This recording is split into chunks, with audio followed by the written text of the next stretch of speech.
Hello বন্ধুরা, আসসালামু আলাইকুম। আজকে আমি বাসায় মায়োনিজ তৈরি করব। এটা রেস্টুরেন্ট চেয়েও বেশি স্বাদ হয়। এখানে আমি একটা সিদ্ধ ডিম নিয়ে নিলাম, 1 টেবিল চামচ গোলমরিচের গুঁড়া। আমি এখানে কালো গোলমরিচের গুঁড়ো নিয়েছি, আপনারা ইচ্ছে করলে সাদা গোলমরিচের গুঁড়োও নিতে পারেন।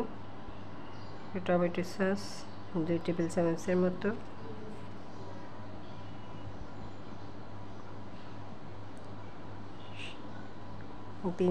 চার টেবিল চামচের মতো গুঁড়া দুধ দিচ্ছি এখানে আমি।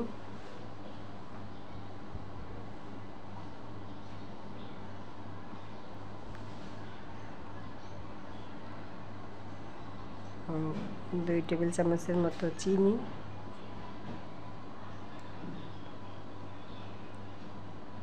তিন চার কোয়া রসুন, একটু লেবুর রস,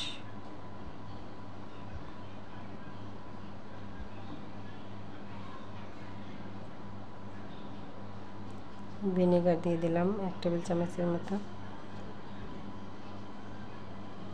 রান্নার রেগুলার তেল তা 2 টেবিল চামচের মতো। এখন এগুলো আমি ব্লেন্ড করব।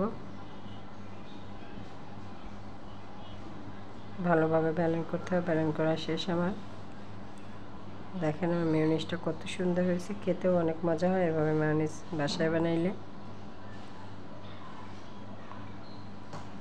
একটা ডিম দিয়ে অনেকগুলো মায়োনিজ হয়, যদি এগুলো খুব বেশি দিন সংরক্ষণ করে রাখা যায় না একসাথে, এই জন্য আমি কমই বানিয়েছি। ওকে আবার বানাবো 1 সপ্তাহ পরে। ভালো থাকবেন সবাই, আসসালামু আলাইকুম।